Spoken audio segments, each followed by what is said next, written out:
Hello বন্ধুরা, জীবনের সহজ পাঠ চ্যানেলে তোমাদের স্বাগত। নতুন একটি সকালে আবার তোমাদের সামনে উপস্থিত হলাম। আশা করি নতুন সকাল সবার কাছে প্রাণবন্ত হয়ে উঠুক এবং দিনটা সবার কাছে খুব ভালোভাবে শুরু হোক। তোমরা সঙ্গে থাকো। দেখো, লাঠি, সোটা, ঝাঁটা, বালতি নিয়ে রেডি হয়ে আছি, কারণ সকালবেলা তো এগুলোই আমাদের কাজ। সেই কাজগুলোই আস্তে আস্তে করতে থাকি। আর সকালবেলা সবার তো তাড়াহুড়ো থাকে, তা কাজগুলো এগোতে থাকি আর তোমরা আমার সঙ্গে থাকো। আমরা বিভিন্ন প্রথা, রীতি নীতির মধ্যে দিয়ে চলি। তাই সকালবেলা দরজায় জল ঢালাটা একটা নিয়মের মধ্যে পড়ে গেছে। যদিও ফ্ল্যাট বাড়িতে থাকি,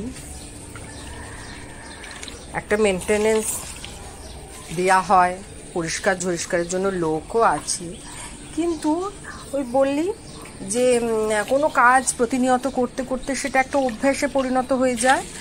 পুরনো বাড়িতে যখন ছিলাম তখন তো এগুলোই করে এসেছি, তাই সকালবেলা উঠে এই কাজগুলো নিয়ত অভ্যাসের মধ্যে দিয়েই করতে থাকি। ঘর পুছতে চলে এলাম, আর লাঠিটা দেখো একটু অন্যরকম না? আমার লাঠিটা ঘর পোছার নষ্ট হয়ে গেছে, তাই একটা লাঠির মধ্যে কাপড় জড়িয়ে ঘরটা পুছে নিচ্ছি। যখন যেরকম তখন সেরকমভাবে চললে অনেকটা মানসিক শান্তি পাওয়া যায়, নেই করতে নেই। তাই এইভাবেই মুছে নিলাম। দেখেছো কতগুলো তুলসী চারা হয়েছে। আর একজন কিছু মাটি দিয়ে গেল, সেই মাটিগুলোকে ভিজিয়ে দিচ্ছি। আর পাথরকুচির মতো যে পাতাওয়ালা যে গাছগুলো দেখতে পাচ্ছ না, মোটা মোটা পাতা, ওইগুলো একটা গাছ থেকে অনেকগুলো ছোট ছোট গাছ কাছাকাছি হয়েছিল, সেগুলোকে একটু তুলে তুলে দূরে দূরে বসালাম। আর মাটিগুলোকে ভিজিয়ে দিচ্ছি, কারণ মাটিগুলো একদম শক্ত ছিল। তাই গাছের পরিচর্যা করতে আমারও খুব ভালো লাগে, কিন্তু জায়গা নেই, সেই জন্য তো আর সেভাবে বসাতে পারি না গাছ। তবে বাপের বাড়ির ছাদে তো যখন যাই দেখতে পাও ওখানে অনেক গাছ আছে। ওখানে আবার কি সমস্যা, প্রখর রোদে গাছগুলো শুকিয়ে যাচ্ছে। আর আমার এখানে আবার রোদ কম। এই দেখো, ভাইয়ের বউ আবার দুটো অ্যালোভেরা গাছ দিল। বাপের বাড়ি আর শ্বশুর বাড়ি, মানে আমার নিজের বাড়ির মধ্যে ডিস্টেন্স দেখেছো তো, রাস্তার এপার আর ওপার। তাই বাপের বাড়ির গাছ এনে নিজের বাড়িতে বসিয়ে দিলাম। দুখানা অ্যালোভেরা গাছ বসাবার চেষ্টা করছি। তা এই সবুজের মাঝখানে থেকে না মনটাও খুব সবুজ হয়ে যায়। কিন্তু সবুজকে আমরা কতটুকু পাই?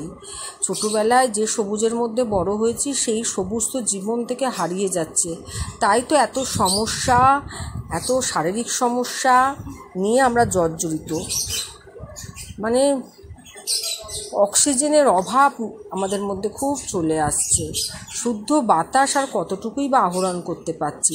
চতুর্দিকে তো গাছ কেটে নতুন নতুন কনস্ট্রাকশন তৈরি হচ্ছে।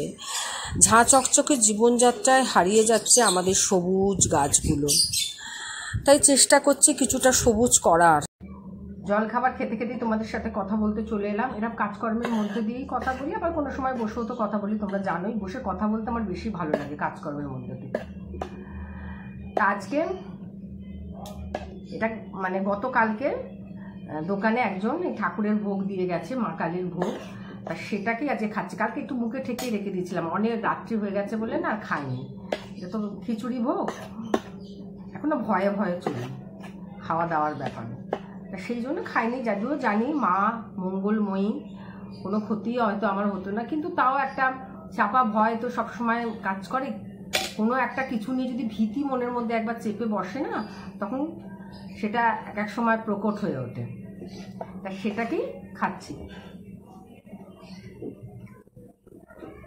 আর খাচ্ছি, আমরা এই যে ভোগ খাই, পুজো দিই, এগুলো কিসের জন্য বলো তো? যাতে আমার যার দ্বারা যদি কোনো কিছু পাপ হয়ে থাকে, সেগুলো যেন খুব তাড়াতাড়ি খণ্ডিত হয়ে যায়। যে পাপ পুণ্য বোধ এসবগুলো কিন্তু আমাদের মনের মধ্যে সবসময় কাজ করে। তবে যে বোধগুলো, এই বোধগুলো যার মধ্যে খুব প্রকটভাবে কাজ করে, সে সেই কাজগুলো, পাপ কাজগুলো থেকে বিরত থাকার চেষ্টা করে। আর তাও যে করে না তা নয়। এরকম তো আমরা অনেককে দেখেছি যে ঠাকুরের ঝাঁপিতে প্রচুর টাকা পয়সা দিচ্ছে, কিন্তু করে যাচ্ছে অন্যায় কাজ। এরকমও আমরা দেখে থাকি। সিনেমায় তো বাস্তবগুলোই উঠে আসে, সেগুলো দেখে থাকবো।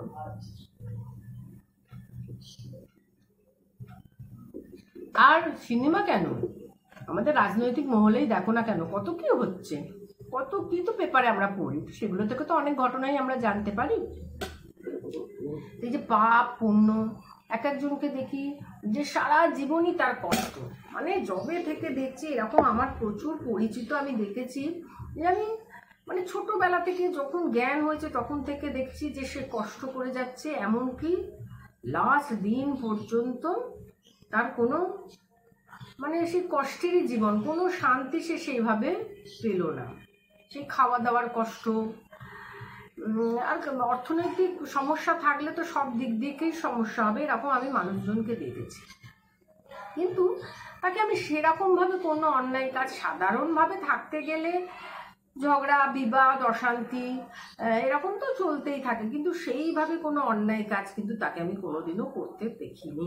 তাহলে সে কষ্ট পাচ্ছে কেন? বা তো আমাকেই দেখো না, এই যে আমি বেশ সুন্দরভাবে ছন্দে আমার জীবনটা চলছিল, হঠাৎ করেই আমি ক্যান্সার আক্রান্ত হলাম। কিন্তু আমি তো কেন তো কোনো খারাপ কাজ করিনি, এমন আমাদের যে পরিবার আত্মীয় স্বজন সবাই আমাকে ভালোবাসে, নিশ্চয়ই আমি খারাপ হলে আমাকে ভালোবাসতো না সেইভাবে। পাড়া প্রতিবেশী, পরিবারের লোক তো ভালোবাসবে, পাড়া প্রতিবেশী সবাই ভালোবাসে নিশ্চয়ই। ভালোবাসা ভালো লাগাটা তো আর এমনি এমনি আসে না, মানুষের আচরণ দেখেই তার প্রতি ভালোবাসা জন্মায়। তো সেরকম কোনো না কোনো আচরণ, কোনো না কোনো কিছু দেখে আমার প্রতি তাদের ভালোবাসা জন্মেছে। কিন্তু ভগবানের কাছে আমি কি এমন করলাম যে আমার এরকম রোগ ভোগ উনি দিলেন না? আমি হয়তো বয়ে এনেছি কোনো না কোনো পাপ কাজের মাধ্যমে, সেটা হয়তো এই জন্মে আমি কোনো পাপ করিনি। আমার কি মনে হয় জানো তো, যে পূর্বজন্মের পাপের পুরোটা ভোগ কিন্তু হয় না। যেমন আমি এ জন্মে বেঁচে আছি, এই জন্মের কিন্তু আমার পুণ্য বা পাপ পুরোটাই ভোগ করছি না, কিছুটা সংরক্ষিত হয়ে রাখছে। সেই সংরক্ষিত কর্মের ফল আমাকে আবার পরজন্মে ভোগ করার জন্য আমাকে আবার জন্মও নিতে হবে, নাহলে এরকম হবে কেন? তা তোমাদের এই পাপ পুণ্য সম্বন্ধে কি মতামত আমাকে অবশ্যই জানিও। নাহলে একজন দেখি অন্যায় করেই চলেছে, সে খুব সুন্দরভাবে জীবনযাপন করছে, আর একজন কিছুই করেনি, মানে সেরকম ভালো মানুষ কিন্তু তাকে কষ্টের মধ্যে দিয়ে দিন যাপন করতেছে। সে সময় খেতে পাচ্ছে না, তার খাবার অভাব, তার থাকার অভাব, সব দিক থেকে তার অভাব। আর অভাব তো শুধু থাকা খাওয়া নয়, হয়তো কেউ কোনো বিত্তশালী পরিবারে জন্মালো কিন্তু তার মানসিক শান্তি নেই, বা কেউ জন্মের পর থেকেই তার বাবা মাকে হারালো, এরকম বিভিন্ন রকম সমস্যা, বিভিন্ন রকমের অভাব কিন্তু আমরা দেখতে পাই। তা আমার তো মন এই পাপ পুণ্য সম্বন্ধে এরকম কথা বলে, তা তোমাদের মনে এই পাপ পুণ্য সম্বন্ধে কি কোনো ধারণা আছে? তোমাদের মন কি বলে এই পাপ পুণ্য সম্বন্ধে আমাকে কিন্তু অবশ্যই কমেন্ট করে জানিও। এরকম ছোট ছোট চিন্তা ভাবনা যদি করা যায় না, দেখবে তুমি কোনো সময় একাকিত্ব ফিল করবে না, খুব ভালো থাকবে, নিজের সাথে কথা বলে খুব ভালোভাবে বেঁচে থাকা যায়। এক এক সময় নিজেকে প্রশ্ন করি, বা হয়তো কোনো সময় কারোর সাথে কোনো ব্যাপারে মনোমালিন্য হলো, তখন আগে নিজেকে প্রশ্ন করি এখানে আমার কোনো দোষ নেই তো? কারণ আমি হয়তো ভাবছি যে প্রতিপক্ষ দোষ করেছে, কিন্তু দোষ তো আমারও থাকতে পারে।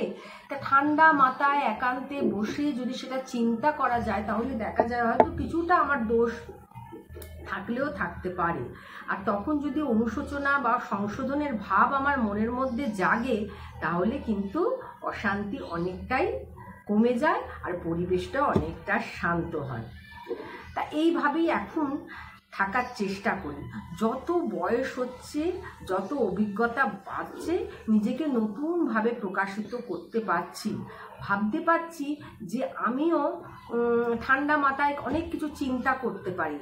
আর যে সময়টা খুব মানে পরিবেশ তোমার বিপরীত দিকে, খুব মাথা গরম হয়ে যাচ্ছে, খুব রেগে যাচ্ছ, মানে এক্ষুনি কিছু করে ফেলতে পারো, তখনই কিন্তু সেখান থেকে নিজেকে একটা শান্ত পরিবেশের মধ্যে নিয়ে চলে যাও, সেই জায়গাটাকে পরিত্যাগ করো, দেখো মন আস্তে আস্তে শান্ত হয়ে যাবে।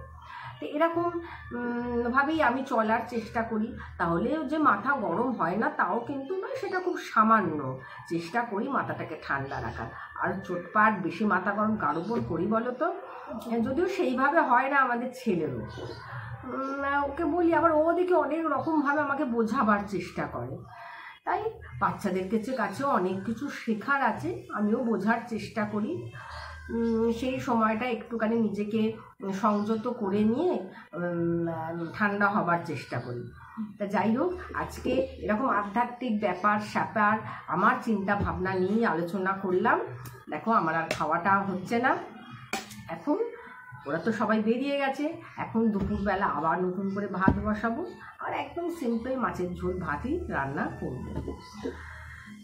যাক, তোমরাও তোমাদের কাজে লেগে পড়ো, আর ভাবনা চিন্তাগুলোকে খুব সাধারণভাবে সাদা মাটাভাবে করার চেষ্টা করো, আর নিজেকে প্রশ্ন করো, দেখবে অনেক উত্তর পেয়ে যাবে। কারণ বিবেক হচ্ছে এমন একটা জিনিস, সে কিন্তু সবসময় বলে দেয় যে কোনটা আমার করা উচিত আর কোনটা উচিত নয়।